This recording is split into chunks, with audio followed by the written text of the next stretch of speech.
My friend, pass me the fruit. Something to eat. How are you doing, incredible soul? You can also grab something as a snack.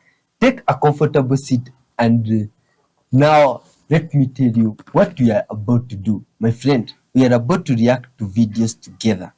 These videos are from different humans from different places of the world with different messages.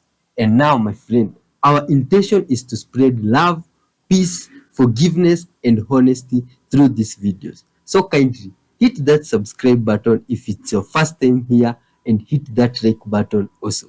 My friend, you see here, we also acknowledge God Almighty, the Creator, as the one who directs us in what to do here. And usually, we read from some good vibes book. We can one day read from one of this, any, and today we read from this one. So here, what it says for us today. So then, each of us will give an account of himself to God. Therefore, let us stop passing judgment on one another. Instead, make up your mind not to put any stumbling block or obstacle in your brother's way. As one who is in the Lord Jesus, good vibes souls. That is from Romans 15 from 12. Let's also give thanks to our Creator. Dear Lord Father, thank you for this day. Thank you for your breath in us, Father. Thank you for everyone and everything that will be with us here and involved in the video. Dear Lord, guide us through reacting to them. Help us to spread the message of love, Father, and impact us also with that message in our lives. In Jesus' mighty name, we do pray, trusting and believing. Amen. Let's dive in good vibes sauce. Did you know that the fear of being seen is often a trauma echo from childhood? Here's why.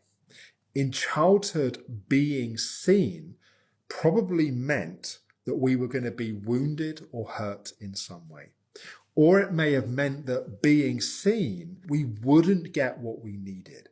And so it was safer to push the world away, to hide away, and to learn to take care of our own needs.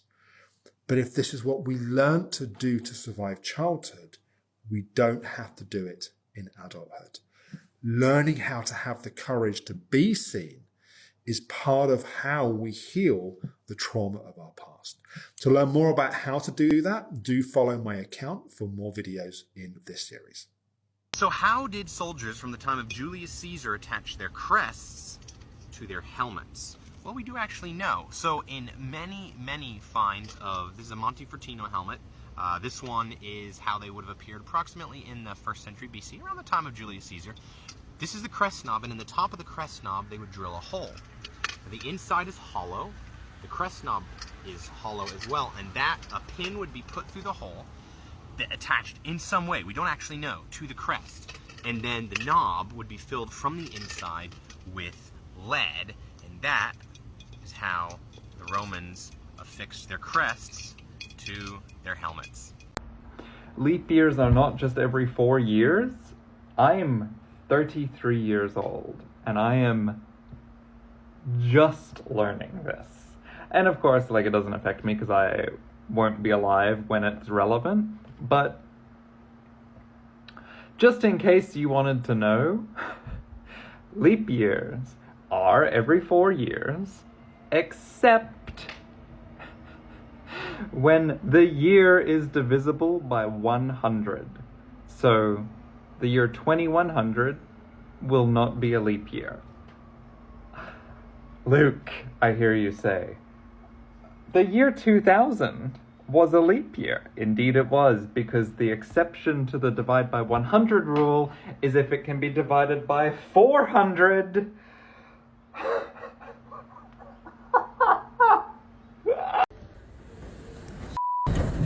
Oh. Move out the way of the windows. Yeah.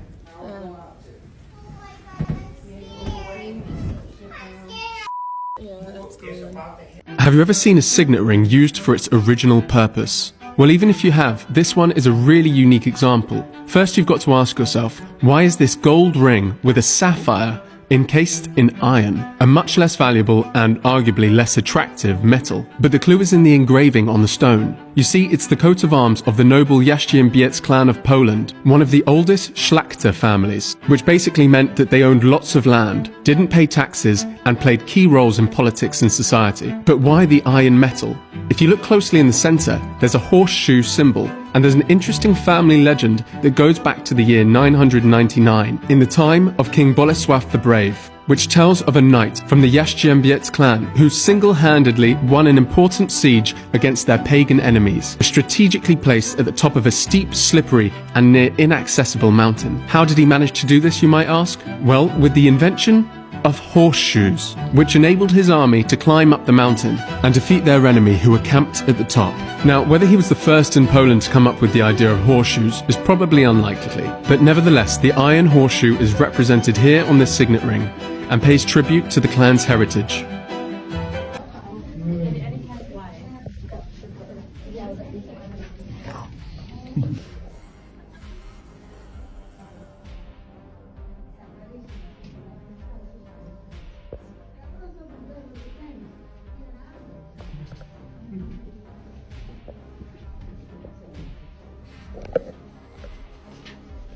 Sitting. So what I'll do now is I'll just turn this digit one at a time, and when that piece of paper, or when I turn this to where the cylinder is flattened out, the paper should drop. So as I'm turning, I'm just pushing the paper very slow, very slightly, just pushing it down. Alright, so that's a definite drop there. So if I just push it again, that line, can you see that line's going up and that's going down? So for this particular digit, I found where the cylinder is flattened out. So we're here. All we have to do is now repeat the process on each of these numbers. So here we go.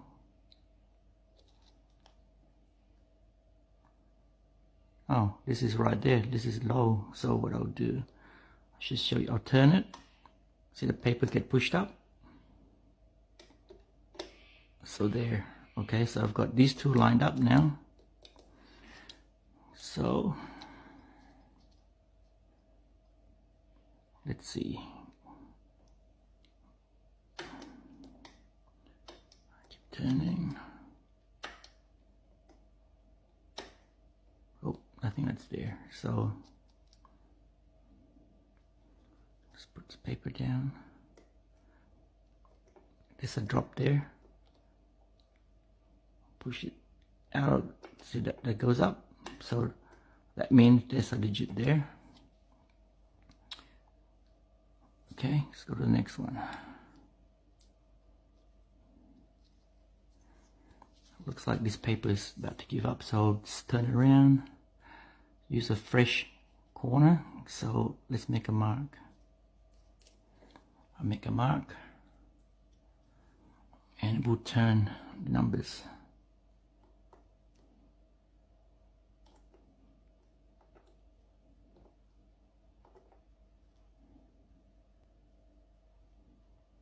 I think that's there.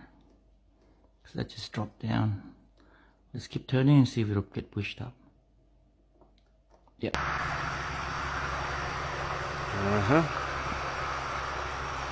No joke. It is, you gotta see this. It is June. No, June. I don't know why I said that. It is September 19th, I believe. September 20th. It's been a while.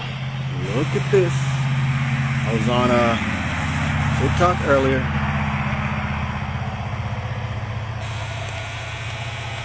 Ta-da! What is that? There it is. And I told everybody on TikTok.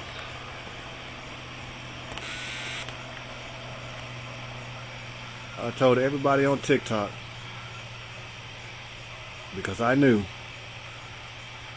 And there it is. Hold on. There it is. Gotcha.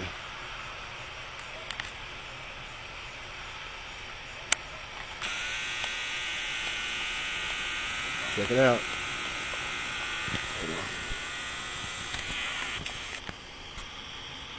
I want to walk out here.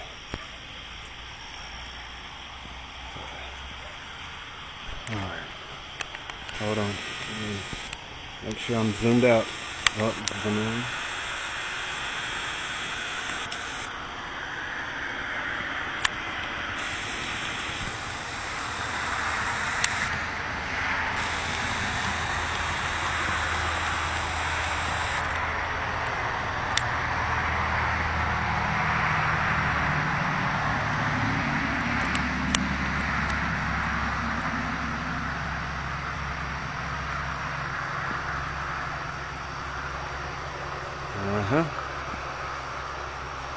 No joke. There's a reason why launches are made as close to the Earth's equator as you can. Think about where we launch in the United States. It's not in Maine. It's not in Alaska. It's in Florida. And Florida is closer to the equator than most any place else in the continental United States. The reason for that, of course, is as Earth rotates, the equator is moving faster than any other latitude. It's going about 1,000 miles an hour. So that's an easy number to remember because the circumference of the Earth is about 25,000 miles and we rotate once in 24 hours. You divide the two, you get about 1,000 miles an hour. If you're anywhere else, you're traveling less fast. Well, if you launch east, something into orbit, you need less fuel because you're already going 1,000 miles an hour. And so if you need less fuel, you have more payload. So nearly all things ever launched in the history of the space program were launched near the equator, due east. Y'all have got to see this one. This guy on Reddit is an urban explorer that explores abandoned places in Japan. He has all kinds of really cool posts on his page, but this one is of an abandoned school in Japan. But in this particular post, it's different than every other post he has. All these photos behind me are of this school. It almost looks like it was just frozen in time. And here and there you can see where it's abandoned. If these photos aren't eerie enough, right here is where he got freaked out. Because out of all the posts he's ever made, this is the first time he's ever captured anything paranormal. Took a photo of this classroom in this hall, and at the end of the hall there is a figure. And when you zoom in on it, it looks like a child holding books or something, just in grayscale. Now, the OP said that he doesn't believe in the paranormal, he doesn't believe in ghosts until this particular exploration. And out of all of his posts on Reddit, this is the only one that he's captured something like this, and he hasn't since. Positive predictions for October 2024, part 2. Okay. The silver prices jumps up rapidly. That is all allegedly for entertainment purposes. AI finds a way to grow plants larger without GE. GE. What does GE mean, my friend?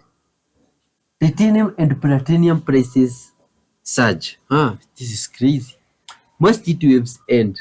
Now wet plus cold weather. It's like this ones you have started to experience it here. Crypto starts to climb again. Okay, this is good news for the people that understand this market stuff. You see, my friend, it's good news for you guys. You learn a new skill that opens many doors. Personal. Oh, this is good vibes. Unexpected love enters your life. May it be so in your life, my friend. You see, one of your old goals. What is more effective, a throwing knife or a throwing star? I saw the previous video and it got me thinking about Japanese throwing stars. And did you know that shuriken were actually used in way more ways than simply just throwing? First off, my friends, there was not just one single type of shuriken. There were many different designs, but they all had basically a similar kind of purpose. Screw with the enemy. Unlike what you see in games or movies or other things featuring ninjas, shuriken were more than likely not going to kill you. No, these were a weapon that when typically thrown were used for distraction, but they could also be used to trap an enemy, in which case, yeah, that was actually significantly more likely to kill you. Now, what do I mean by trap? Well, do you see how in a lot of these designs there are many different points and also razor sharp edges? Well, I kid you not, one of the tactics that people would use for sabotage is to, as they are running, throw shuriken onto the ground to embed it as a kind of caltrop. Or to go to an area and then bury it in animal feces in the hopes that someone accidentally steps on it, and at that point, you get a severe infection and more than likely die. Yes, my friends, poop shuriken. Poop shuriken were a thing. Oh yeah, and they're also not always discs. There's bow shuriken, which are basically little like throwing darts or throwing rods. Fun fact. Even the inventor of the USB port admits that its design is incredibly annoying and acknowledges the frustration of the triple plug attempt when trying to insert a device. But there's a very good reason why it's designed like this. AJ Bott, who led the team at Intel that created the USB port, knew this was going to be a problem. And they did create a USB port that was universal and worked no matter which way you plugged it in. But that doubled the cost of the port and cable because it then needed double the wires and circuits. And keeping the cost of the new technology low was important because even though they knew the technology would revolutionize how data was transferred, they still had to convince computer manufacturers to include their new port into their new computer models. And they knew the more expensive the technology was, the harder it would be to convince computer manufacturers to adopt it.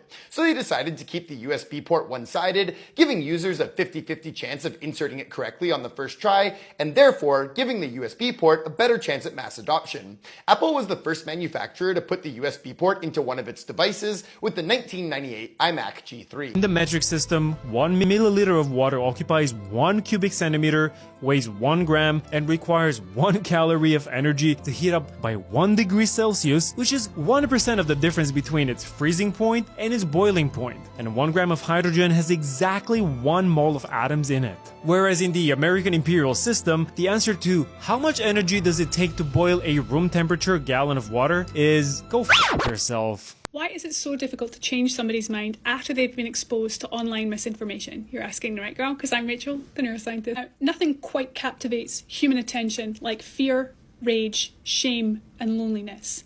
And algorithms, personalized algorithms, learn quickly that that's what captivates human attention. We scroll, which makes us feel bad, which makes us scroll even more, which makes us feel even worse, right? This is where the trap really catches us. The more that you're feeling things like fear and shame, the more that you and your brain, consciously and not, will be working to build a narrative around that. Just for a second, step back and think about humans in the wild. It's very rare that you would be feeling that level of fear and shame without good reason, like running away from saber-toothed tigers or whatever. So your brain says, all right, I'm feeling ashamed a lot. There must be a reason why, and it will find a way to justify the very emotions that are being used against you by pernicious algorithmic cycles. And those justifications are not trivial, right? They're like fundamental shifts in worldviews, fundamental shifts in sense of identity. Reversing those justifications and changes is very difficult. Even if you can, and you can change somebody's mind at a factual level, that initial emotional residue tends to stick around. That will be the thing that informs somebody's behaviour, like which causes you advocate for, who you vote for. Like that will have much more of a bearing than all of the logical stuff. Alexa, what did the James Webb Telescope detect heading towards Earth? From Gitbook.io. The James Webb Telescope had spotted an armada of alien ships heading toward Earth at near light speed. So scientists have come across this new material or substance that is made out of 99% air, y'all. They are calling it aerogel. Look at this, y'all. This thing literally is air or gas trapped in some type of square that basically has weight to it. 99% air, right? Look at it. It's literally fireproof. Check this out. Look at that. The person's not even getting burnt, right? They're trying to see what type of noise, like how loud it is when it slams on the floor. Look, the water's going right through it.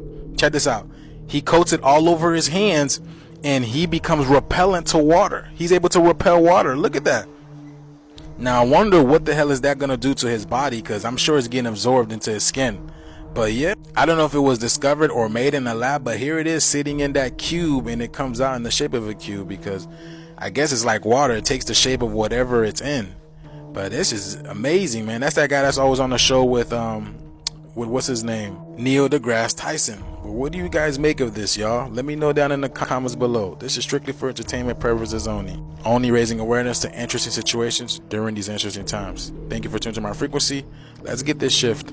Peace out. Desire paths are trails that appear in the world when a collective repeatedly walks to a place according to how it actually makes sense for them to get there. The technical term for it is mechanical erosion, and I think it's a fun concept. A collection of individuals, or even just one determined person, can carve a path into the world as a history of the natural desire to shave a few seconds or minutes off of their commute. And many desire paths are inherently anti-authoritarian. They appear in the world when planned paths are insufficient or convoluted or really just not ideal. Big path be damned. In rare cases, institutions, organizations, or communities will accept the wisdom of the desire path, lean into it, and pave an honest-to-God footpath there. The story goes that the awesome paths at Ohio State University here were started as desire paths in the early 1900s. This is what it looked like in 1905. So the university architect, Joseph Bradford, proposed this map of what's called the Oval and Long Walk in 1914. Sometimes an institution will formalize a desire path but make it shitty, and then another one springs up right beside it. Other institutions think that they can fight the Borg and attempt to dissuade desire path makers from getting to their destination effectively. But resistance is futile. So far, I've only focused on desire paths made by people, but animals are just as prone to making them. Dogs make them all the time, and we love a dog-done desire path. Ducks make desire pond paths in duckweed, plants, and algae. And here's an icy duck desire path. And in my opinion, all game trails are desire paths. Finally, snack downs are an interesting subtype of desire path.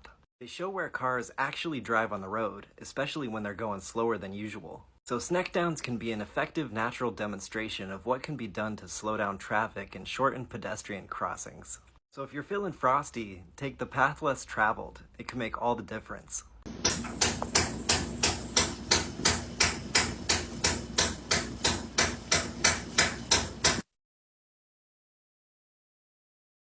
This guy records the second moon. Oh, wait. What? Some good vibes guy from some place recorded this lucky event that they had experienced in their village or city. 2 moons at the same time. This is beautiful and scary at the same time, my friends. It's fascinating or mind-blowing. How can you even explain it? Oh my god. What could click now? Look at that. Boom. What? You see? Are you... Guy, my god. You can even think that is something that has happened to this guy's camera, but from how it looks like, it's like there's extremely, or it's true there were 2 moons there, but one moon looks extremely bigger than the other one, and it's about to burst. Or what's up with what? Things get even stranger when further down the road, the Tesla detects someone on a motorbike. Watch what happens.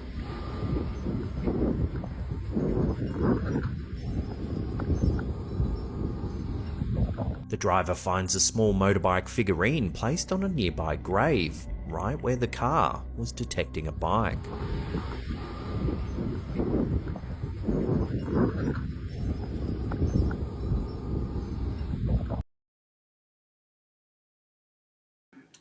Look at this. This is how it feels like inside the rain. Caught on camera. Oh, this is great. This guy is floating together with the rain. Oh my god. This is wonderful. Just humans having some good time together with nature. Oh my. The following video is a home security footage from a woman who was letting her dog out at night to use the restroom. Normal activity, things she's done countless of times. This time, as she's on her phone, something happens all at once. She states that she felt something touching her, and then the curtain on the gazebo started moving, and then a voice spoke to her, which caused her to scream and run back in. Listen very closely because you can actually hear the disembodied voice, and she's completely alone outside. Take a look at this and tell me what you think.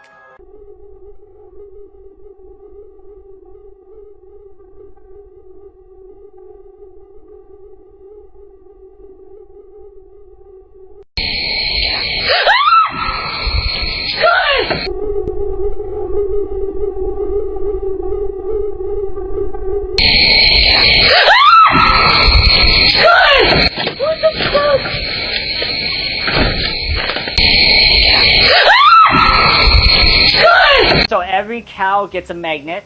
Okay. When they're 6 months old. This prevents hardware disease. And this is what she consumed in 10 years. Wow. That's pretty amazing. So this $2.50 magnet pretty much saved that cow's life. Wow. Good insurance policy. Yes, very much so. That's crazy.